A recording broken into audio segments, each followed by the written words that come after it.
What kind of trouble did you get into? I was sneaking out a lot. I would get taken home by the cops.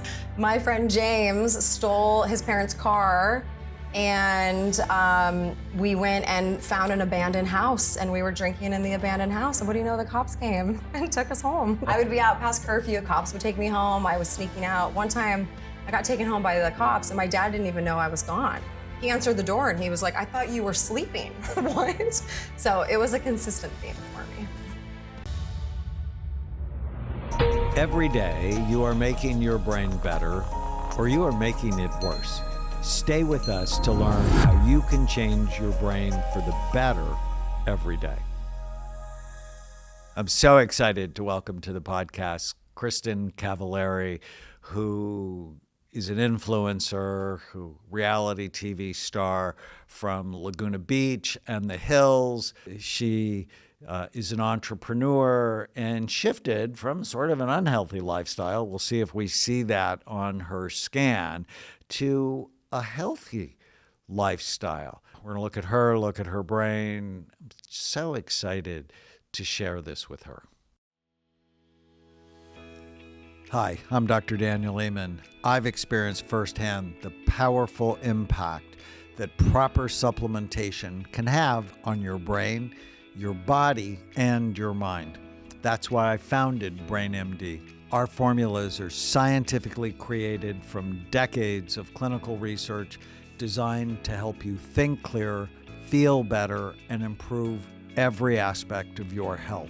Whether it's Brain and Body Power Max, the same formula I used in the world's largest study of NFL players to optimize brain performance, to Happy Saffron to boost mood and memory, and Pro Brain Biotics Max to improve the gut-brain connection. BrainMD delivers the highest quality, science-backed solutions to help you think and feel better.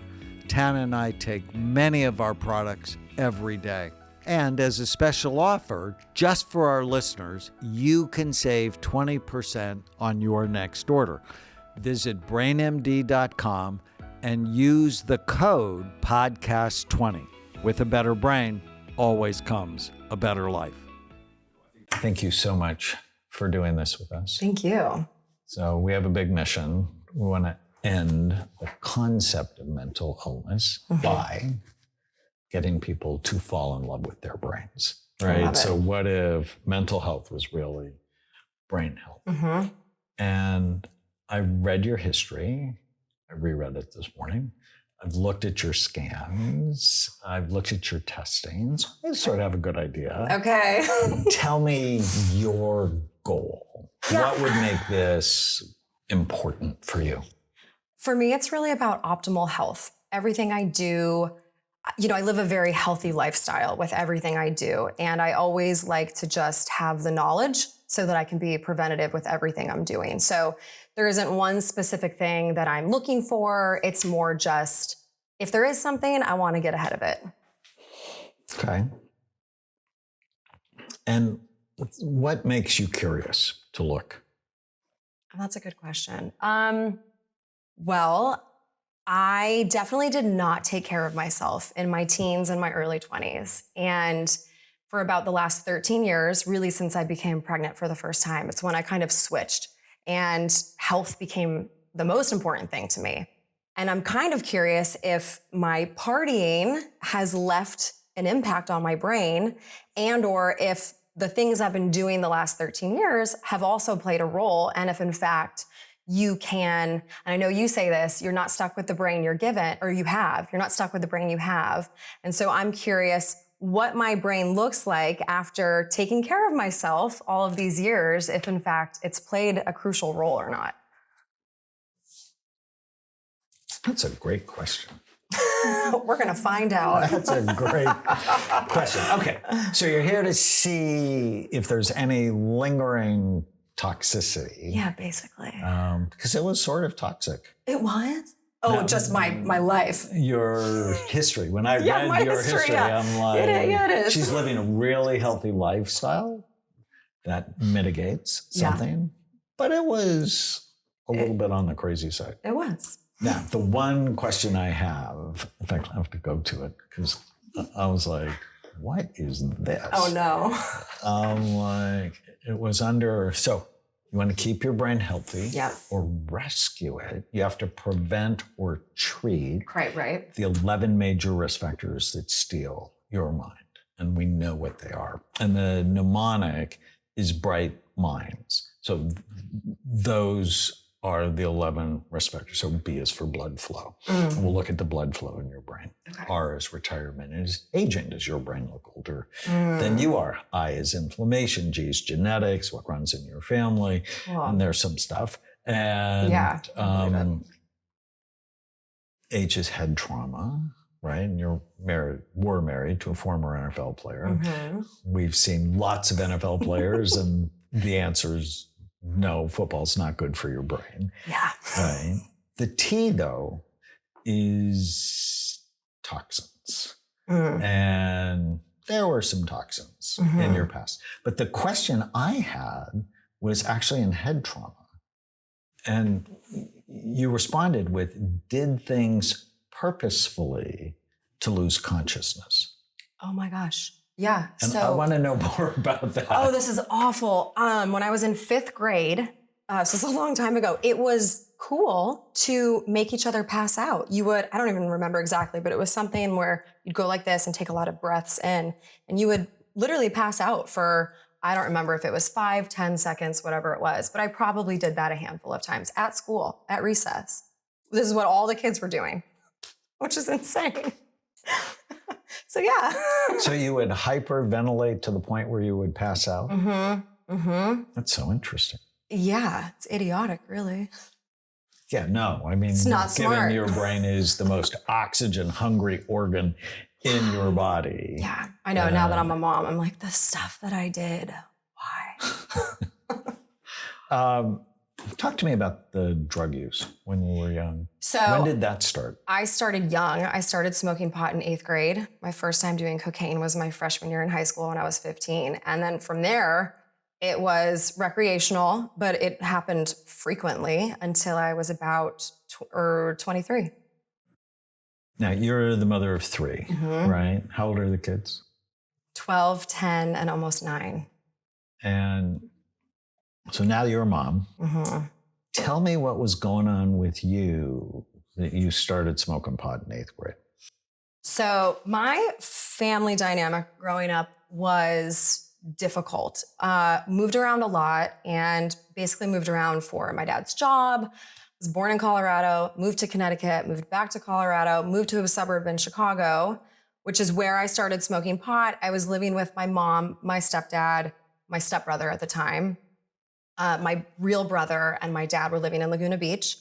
And, you know, I love my mom. She's my best friend now. But at the time, I felt like she was really wrapped up in her new marriage. And I was just sort of an afterthought. I was very much on my own. And I found connection with my friends through smoking pot and loved it at first. But I was getting into a ton of trouble. So I got essentially shipped off to Laguna Beach, California to go live with my dad. And as you're aware, I'm sure, it's a very fast lifestyle out here for kids. I think most of the parents in Laguna Beach kind of look the other way. There's a lot of money and kids have a lot of freedom and drugs are just prevalent. They're around. And so same thing. I didn't have a good relationship with my dad and I just, started doing drugs again right away, my freshman year of high school and consistently throughout high school. And you think mostly because of the disconnection I think of your so. mom and your dad, so they're not paying attention? Yeah, I would say I was very much neglected. And I had that rebellious streak in me too. And I think in a lot of ways, it probably was not a cry for help, but just I'm going to do whatever I want. You guys don't pay attention to me anyways, kind of that rebellion. Do you think that's natural for you? For me? Yeah. I've always been a little rebellious, yeah. I still think I am a little. I've just learned how to tame it or do it in healthier ways. Because your brain isn't what I would think of as an oppositional brain. Okay. I've actually published studies on oppositional defiant disorder. Oh, It's interesting. like no matter what you say, they say the opposite. Okay, I'm not like that. Yeah. Right. So how many times out of 10, when your mom asks you to do something, would you do it the first time without arguing or fighting with her?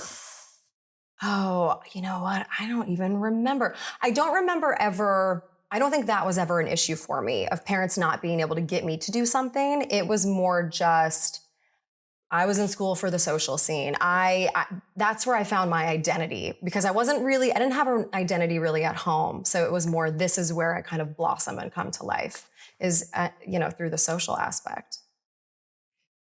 What did you want to do when you were a kid? I had no idea.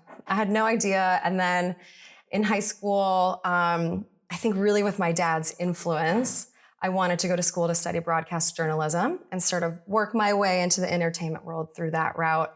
And then I got onto reality TV my junior year of high school, Laguna Beach, the real Orange County. And that just totally changed the course of my life. And you say with your dad's influence, what did he do? My dad, I think, wanted to be in entertainment. And so that didn't happen for him. So he sort of pushed me into it in a lot of ways. How interesting. Yeah. So how are you going to be different with your children? I love that question. Well, having 3 kids, I see how different they all are. And I think it's really important to let them be them. And, I think my parents did a lot of great things too. From both of my parents, there are really great qualities that I'm taking from both of them.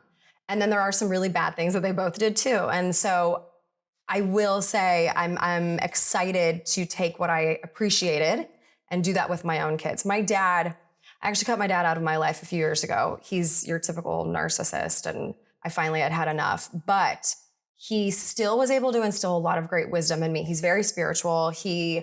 I get my business sense from him, my work ethic. And so there are great things from him. And then my mom is your typical, just very sweet Midwestern mom who's always so supportive and so sweet and caring.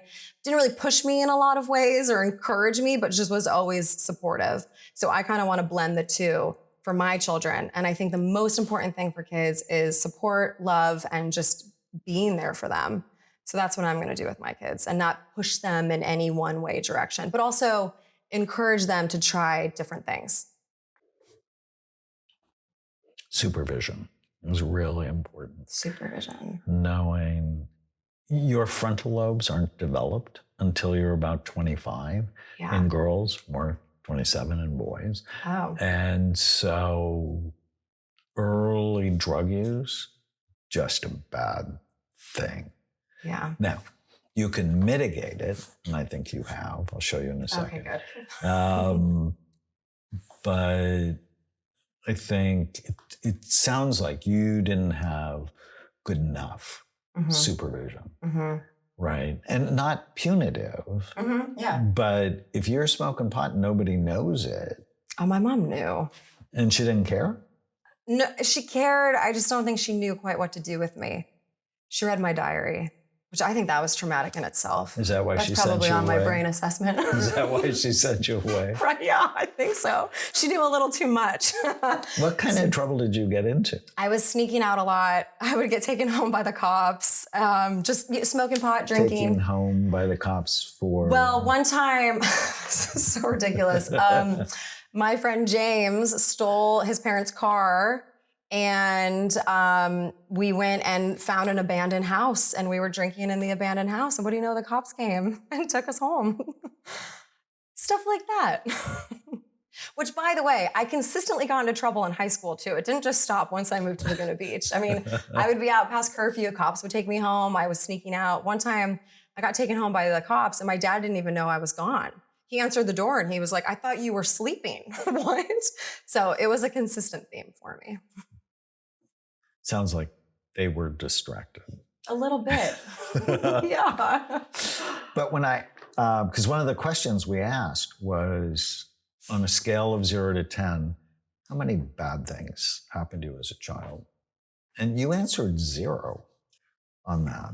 Which I'm thinking there's I don't even remember that question. More going on than... I think I missed that. I don't remember that question, actually, because Well, there were 10 questions. Oh.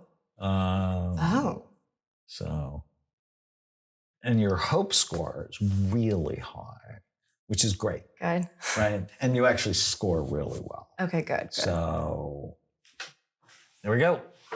Okay.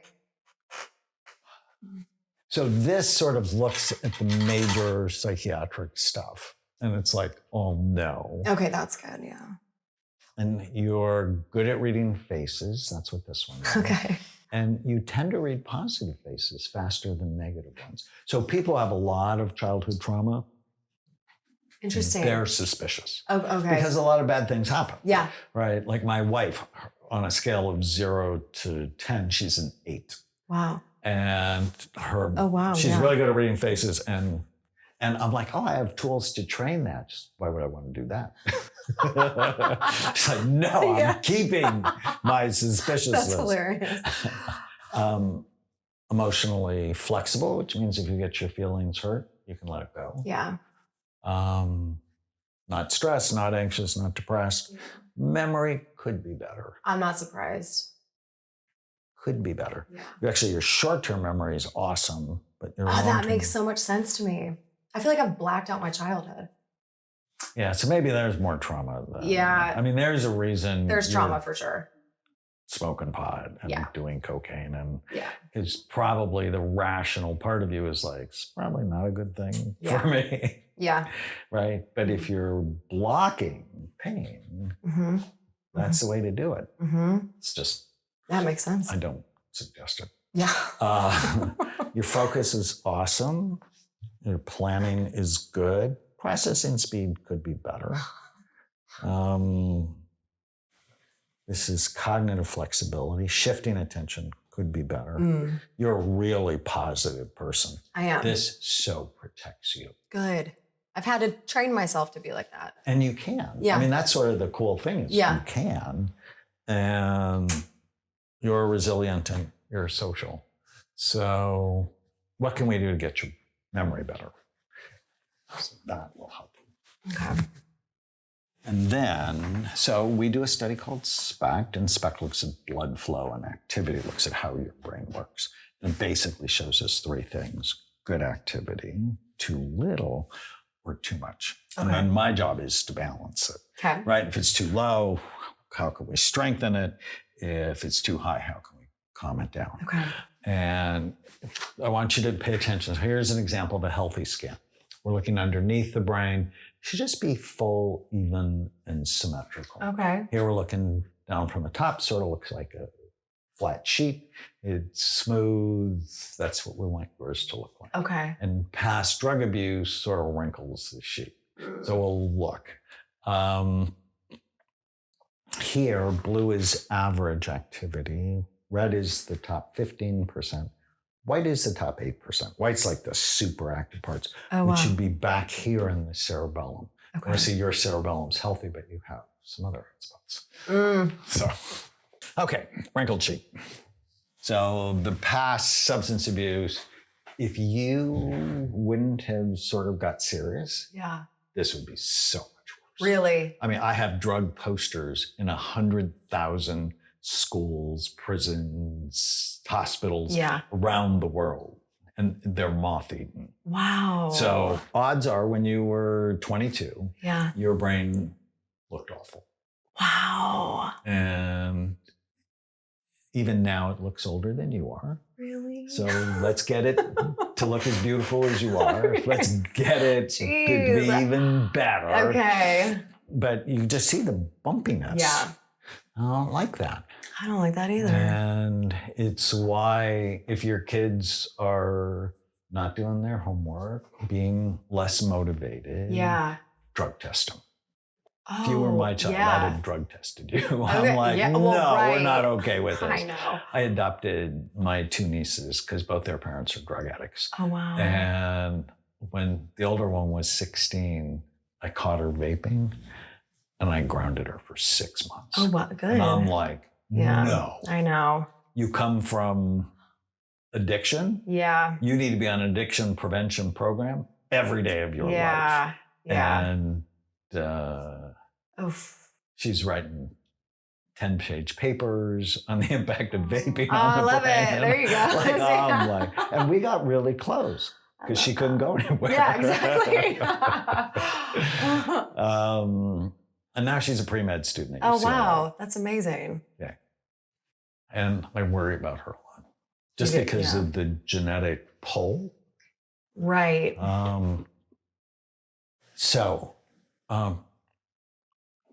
Ever a concussion? I mean, not that I know of. Car accidents? I was in a car falls, accident. I dislocated my elbow. Tell me about it. So that was almost 9 years ago. And a car came out and hit me and I locked up. And that's how I dislocated my elbow. The ambulance. It hit you from the left side? Yeah. Mm-hmm. Because it looks like it happened right here. Oh, that's so interesting. Here, this is the left side of your brain. See this little dent? Yeah. Overall, you have a great brain. Okay. Compared to the brains we all see, you Okay. have a great brain. Okay, good. But it can be better. Yeah, okay. But it can be better. And it just looked like this part got hurt. So maybe when you got whacked, it slammed up against the other side. Interesting. Yeah. Right. So if you're like this, yeah, and a car goes like this, yeah, your brain floats right in water, in cerebral spinal fluid. Right. And so if you go boom, the part that hits the skull is this. So it'd be the opposite side. Okay, right. Oh, that's that crazy. makes sense. Yeah.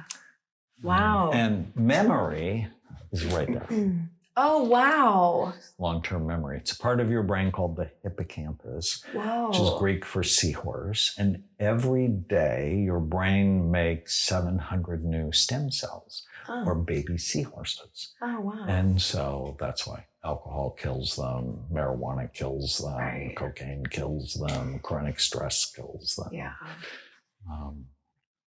Wow. Being in a toxic marriage kills them. Oh, just no surprise So why I have that. we can make this better. Okay. There's hope. So much hope. Okay. So it's a very interesting part of the brain. It's very busy. It's the first part of your brain that dies in Alzheimer's. So that's not where you're going. This is good. Okay. And actually goes with IQ. Oh. And it's also part of the chatter in your head. You Oh, probably have a busy mind. Very busy. So it probably We're talks busy to you over a here. lot. Yeah. Shut up.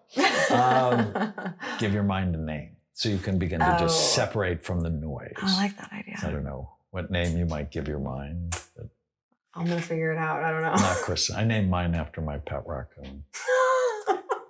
That's a good one. Yeah. I'm like, shut up. Go in your cage. I love We're that. not listening to you today. Your cerebellum's okay. But part of this is called your thalamus. It's part of the feeling brain, part of your emotional brain. It's really busy.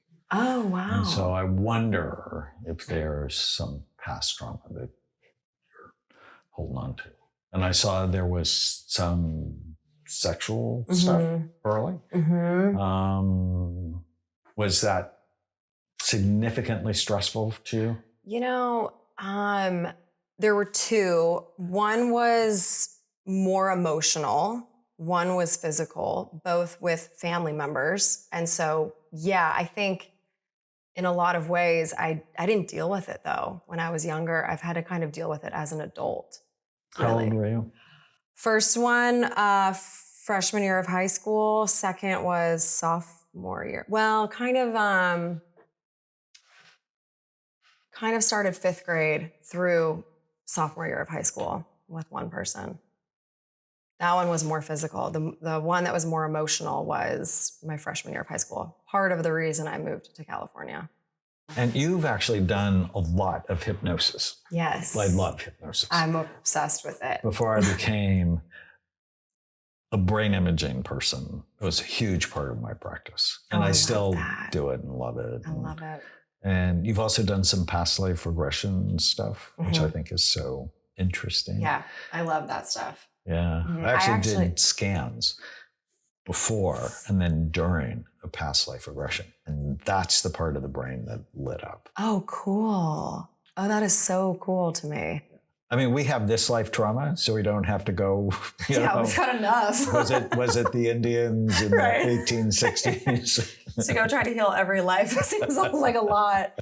Actually, on Saturday too, I don't know if you've heard of this, but it's called the Bionic Method. It's in Venice, and it's an energy massage essentially, but it's an emotional release. And this guy was able to find these different trigger points on me, and once I would release it, I was having tears just streaming down my face. And it was the most incredible feeling afterwards.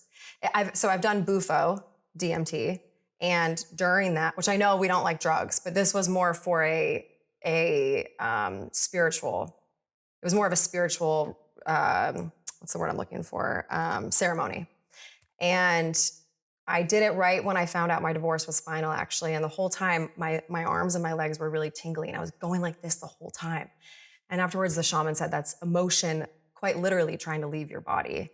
And that was the lightest and freest I've ever felt. But it was the same feeling after this massage I had a couple days ago. So, I mean, does that stuff help with releasing that trauma? Do you believe in that?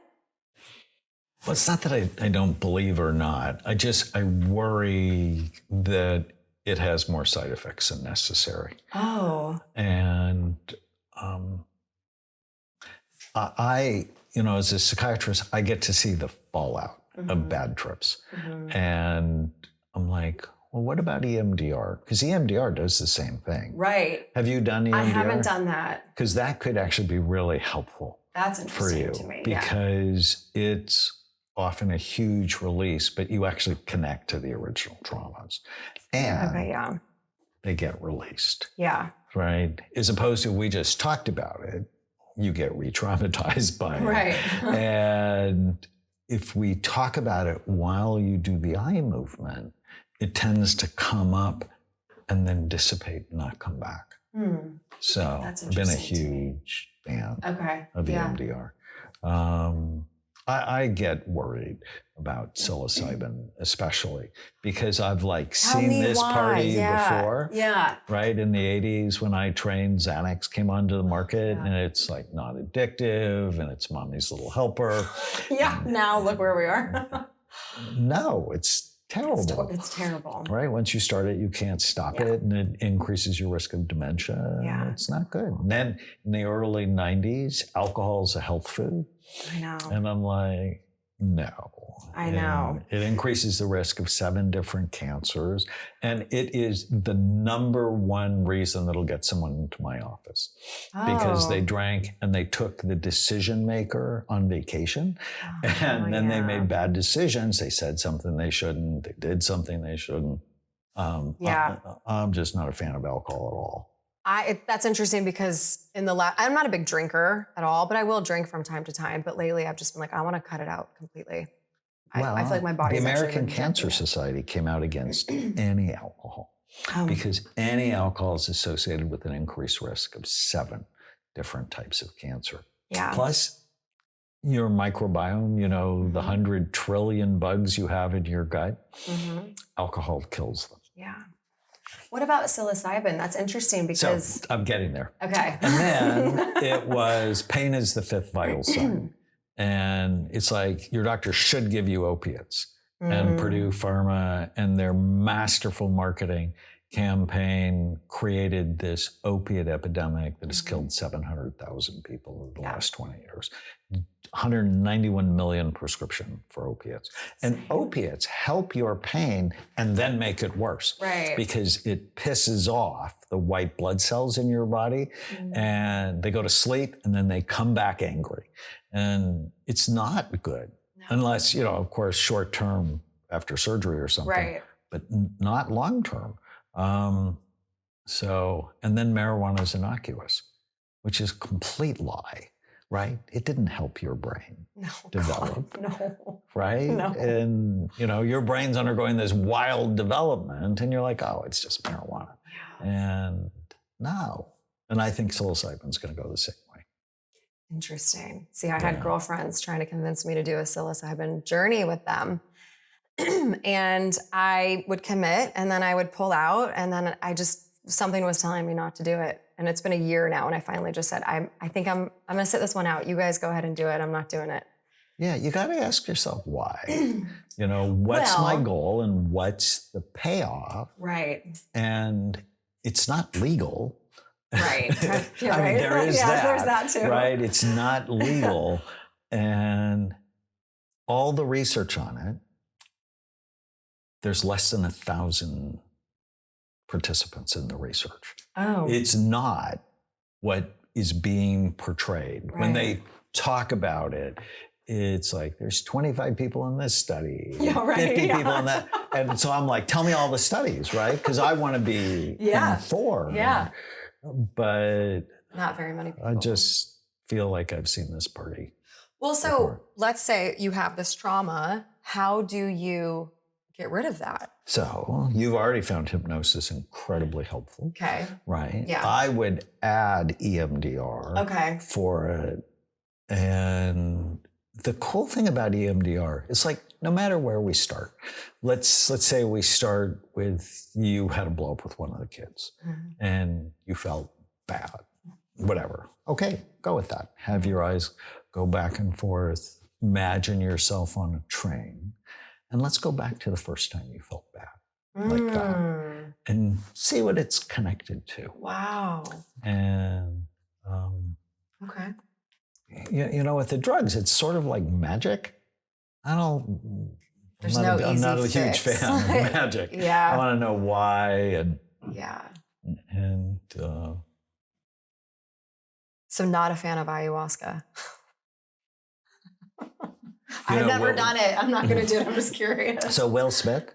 Yeah. And so many of my patients have done ayahuasca. I'm sure. And sometimes go, oh, it's a miracle. But then they're still seeing me. Right. So like, right. It's an incomplete miracle. But I read Will Smith's autobiography, and I love him. I was a consultant on the movie Concussion. Did you see that? Yes, and I did know that. And I thought he should have got an Oscar nomination. I love him. And I read his book in February, a couple of years ago, right before the Oscars. He did ayahuasca 14 times. Wow. And he's still smacking Chris Rock in public. Right. And I'm like, no. Didn't work. Anytime you're doing something like that 14 times, yeah, you're sort of addicted to the experience. Yeah, that's fair. Right? Mm-hmm. And so I look at people's brains, and I want your brain to be as awesome as you are. Mm-hmm. Yeah, okay, that makes sense to me. Yeah. Good for my brain or bad for it? Good for my brain or bad for it? Okay, yeah. Psilocybin, good for my brain or bad for it? Bad for it. And I'm like, we don't know. What it does, so there are a couple of imaging studies, is it turns down the chatter. But I did a study with ibogaine. It's also sort of in the family of the hallucinogenic drugs. Calms the brain down, but too much. Oh. And one of my friends, I have his scanned 5 times. Terrible to start. Better, freaking awesome. Oh. And then he went and did ibogaine. And I'm like begging him, don't do it. Don't mess with my work. Don't do it. He did it. And his brain was terrible again. Really? From one time? Yeah. Wow. And it makes you feel terrible for like 12 hours. I grew up Catholic and I'm grateful for it, but I'm not a fan of long suffering. Yeah. No, I think it's scary. All that stuff scares me, quite honestly. So what I want you to hear is you have a great brain. Okay. There is some trauma. Yeah. It can be better. Okay. And I'm a fan of continuing the hypnosis work you've done. I would add EMDR to try to balance it. Okay. I always think of my patients in these 4 big circles. It's, your brain, looked at it, it functions really well. Your mind is sort of your ant population. Automatic negative thoughts, the thoughts that come into your mind automatically ruin your day. So do you think your ants are more like Barstow? You know where Barstow is? No. Oh, it's this little tiny town in the middle of the Mojave Desert. There's 10,000 people, or more like New York City. Oh man, I would say it's been more like New York, but I'm trying to train myself to have it be a bit quieter. Give your mind a name. I will. And whenever you feel sad or mad or nervous or out of control, write down what you're thinking. Okay. It's so powerful. Okay. Whenever you feel sad, mad, nervous, or out of control, just write down what you're thinking. Oh, I'm excited. And ask yourself if it's true. Okay. Cool. I like that. It's so helpful. Yeah. And you have to do it like 100 times, right? Yeah. So I'm working with this NBA player that I love, and just teaching him this, and I'm like, so how many free throws did you have to shoot before you made more than 80% of them? Like thousands. It's you have to train your brain, especially if you had a lot of that when you were growing up. You probably had a lot of it. You can't just do it twice. Right. You have to make it a practice. And I think it's so much more powerful than psilocybin. Yeah, I mean, I'm excited about that. Yeah. Sounds like it. And like you said, you've trained your mind to be more positive. Yeah. This is training. Like I was 28 in my psychiatric residency, and one of my professors said, you have to teach your patients not to believe every stupid thing they think. Yeah. And I'm like, but I believe every stupid thing I think. Right? Yeah, I mean, it's just not part of, right? Despite graduating from high school and college and medical school. And no one had ever said, question your own. Right. Right. You just think it's normal. Yeah. Well, it is normal until you realize there's something you can do about it. Yeah. Not helpful. And ultimately it's the class and logic, right? I'm like, my wife never listens to me, which just disconnects you from that person. Yes. And I'm like, well, is that true? Right. No. She listens to me a lot. Right. She's just not listening to me now. Right. But when you just insert the word never, you just created a disconnection. So I like the verse in the New Testament, know the truth. The truth will set you free. Yeah. So these are the 11 risk factors. So blood flow, mostly healthy, but could be better. Okay. Through exercise, because I'm going to give you some supplements. Okay. You also are taking a whole bunch. I'm taking a ton because I'm working on my gut health. Retirement and aging, you're young. But I believe all of us should be on an Alzheimer's prevention program our whole life. Oh, wow. Okay. Yeah. Yeah. Great. Well, especially if my brain looks older than me. Let's make it look younger. Yes. Inflammation, we should check. Okay. Genetics, talked about your dad. Yep. Your mom has hypertension. Somebody has hypertension. Yeah, my mom is a bit of a some case. Substance abuse. Brother, perhaps bipolar. Yeah, I think he was for sure. He was he was diagnosed when he was really young. And then, I don't know if this is good or bad, but my dad said, you're not taking anything for it. And it just progressively got worse as he got older. It's bad. Yeah. If it was really true. Yeah. And he did a lot of drugs in high school. He did a peyote trip, and he had said it at the time, but he thinks it totally messed with his mind. Yeah, I know. I know. Sort of to the point. Yeah. He was never quite the same. It's just risky. Yeah. Mm-hmm. Yeah. Yeah.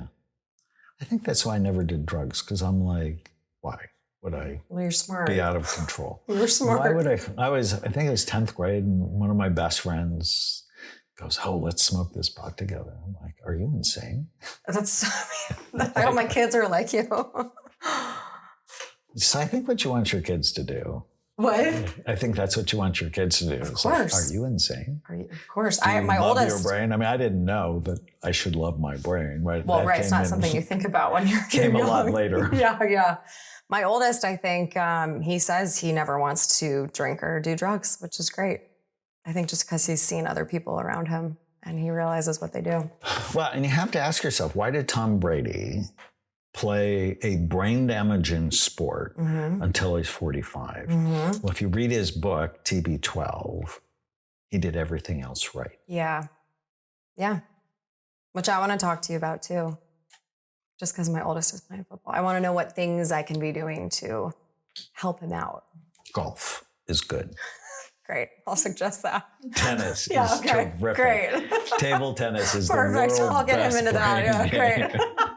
I love that. Dancing. Okay, yeah. Except if you drink when you dance, it ruins the benefit. Yeah, he'll listen to me on that. Perfect. I think you should have him watch Concussion. Yeah, not a bad idea, actually. I'm like, hey, I went and talked to Dr. Raymond. He's got 400 NFL brains and cool brains. Like I have Dick Buckus's brain. And, yeah. I mean, I'm gonna your tell ex him. played for Chicago. And Yep. Dick's in the Hall of Fame. Oh yeah. And I did a commercial with him actually. He's awesome. He was great. Yeah, he did 800 hyperbaric sessions. Wow. He called me his brain savior. Wow. That's amazing. Yeah, I loved him. He died last year. I'm so sorry. That's right. Yeah. So sorry about that. I know. Yeah, I mean, if you have a choice, don't hurt it. Yeah. Right? You only get one. And it controls everything. Yeah. How you think, how you feel, how you act, how you get along with other people. It's the organ of love, of learning, of decision making and intelligence. And it's soft. Right. I mean, this is really the thing to tell your son. Right. It's soft, about the consistency of soft butter. Oh, really? Yeah. Wow. And it's housed in a really hard skull. Jeez. That if you look inside the skull, do you see the sharp bony ridges? Oh, yeah. This is not a good thing. Jeez. And so imagine every play you get hit, and the helmet doesn't protect against brain damage. Right. It protects against skull fractures. And so every play, your brain is doing this. And so if you can imagine, and you can, being in the NFL, where people are really big and they're really strong and they're really fast, and the purpose is to tackle you. Right. Which means it's to kill you, quite literally. They're gonna go after you. And so inside your skull, your brain is doing this. And certain positions seem to be worse than others, like offensive linemen, because they get hit in the head all the time. Yeah. But quarterbacks and defensive backs, they get big hits. I know, that's right? the Because they're the thing. running fast. Maybe it's not as often, but when they do, they get demolished. Right.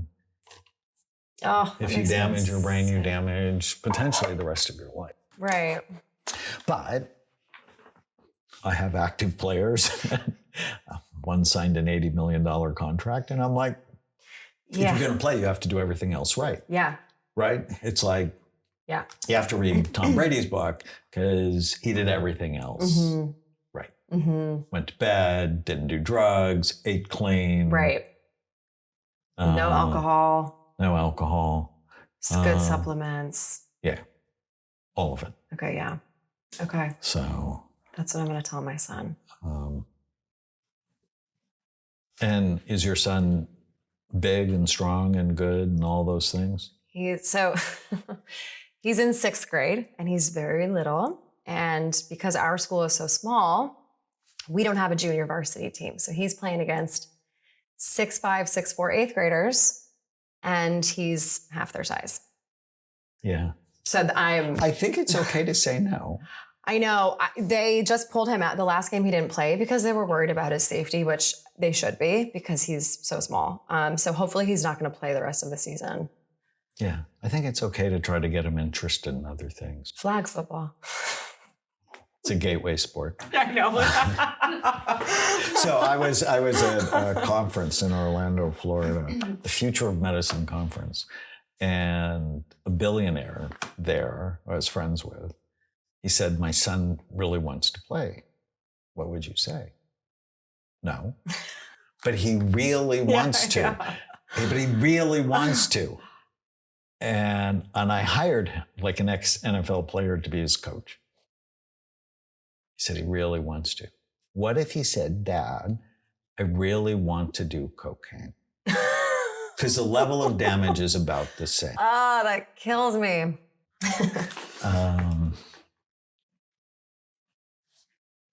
How old were you when your brother died? Let's see, it was almost 9 years ago. So I was 28. So I had my daughter Sailor on a Monday, and my brother died that Friday, and it was the Friday after Thanksgiving. And what happened was, I'll just give you the Cliff Note version. He was coming off of a bender, lived in Orange County with my dad, actually in San Clemente. He was driving to Chicago for Thanksgiving to come visit my mom and I and our, my family. And what we think happened was he pulled off in Utah and crashed his car. The airbag went off. He left his car running and his cell phone in the car. Because he was in this paranoia, he thought he was being followed, thought he was being chased. So he got out of his car, took off in the middle of nowhere in Utah. And we think he ended up getting lost. He ended up dying of hypothermia. There were no drugs or alcohol in his system, but that was kind of like how it started, that journey to get there. And so that was almost 9 years ago. And that was such a crazy time in my life because I had a newborn baby. And then my brother just died. That's actually when I dislocated my elbow. So it was just this crazy time in my life. And so it was a really difficult time in my life. So. Sounds like it. Yeah. Yeah. Besides your brother, any other people with sort of serious mental health stuff? No, I don't know if you consider narcissism mental health, but my dad. Oh, of course. Okay, I do. But I don't know. Narcissism is, I'm great, you're shit. So that's my dad. Mm-hmm. I'm great, you're great if you believe everything I say. Yeah. Or if I can benefit you in one way, then I'm great. But only when you're bringing something to the table. Mm. Yeah, so that's my dad. Mm-hmm. That's so hard. It was hard. I actually cut him out of my life I guess it's been almost 2 years.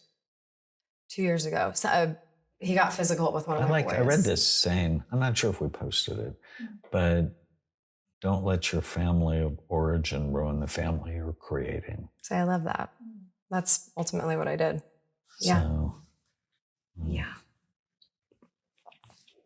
Okay. Because, I'm just thinking of your son now. I'm going to think about him all day long. It's if there's a vulnerability to mental health stuff. Because these things always stack. Yeah. Right? Vulnerability to mental health stuff, multiple concussions. Okay, right. Yeah. And he has a level of expectation from his dad that there's no way he's going to live up to. Right. Right. So, and it's that's the only one of the curses. I know it. Of being, following in their footsteps. Famous dad like that. Yeah. So, and that's the only way he feels connected to Jay too. So, it's just sort of a dead end road. It's challenging because it's never going to be fulfilled. Right. And I always say that's why God gave us parents, so that they can help us make good decisions until our brain is developed. Right. Do you have COVID? I did. Had no symptoms. Wow. Yeah. All right. So the take home. Yeah. You have a great brain. Okay. Still, it's older than you are because of some of the decisions you made when your brain wasn't finished developing. Yeah. I want to make sure you're taking a really good multiple vitamin, high dose, high quality fish oil. I'm taking cod liver oil. Does that count? Uh-huh. Okay. And a brain boost that works in like 6 different ways. Okay. So I think that's the thing I'll add. Great. For you. Okay. Along with focus and energy. These are for you. Okay, thank you. And then I'm going to put together your slides and I'll send them to you. Amazing. And then let's be friends. Let's do it. Thank you. Questions? No. All my questions I'm going to ask you on my podcast. All right, let's do it. This podcast is brought to you by the Change Your Brain Foundation, dedicated to ending the concept of mental illness by creating a revolution in brain health. Go to changeyourbrain.org to learn how you can support our mission. Thank you so much for listening to the podcast. Tana and I work really hard to provide free information that will make a meaningful difference in your life every day. Change your brain every day. If you liked it, please subscribe, leave us a review. And if you have a story of transformation you want to share with us, you can do that by DMing us at doc_Amen on Instagram. Thank you so much.